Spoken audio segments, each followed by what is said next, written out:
3. Well, I need a new hobby for the summer. So my new hobby is going to be for summer is learn how to ride a motorcycle.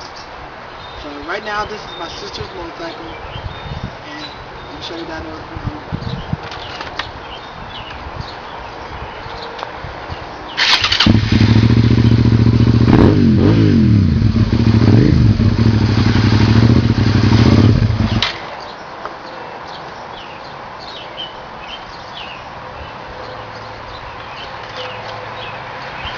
Hopefully by the end of the summer, I might be riding down the road, down the highway.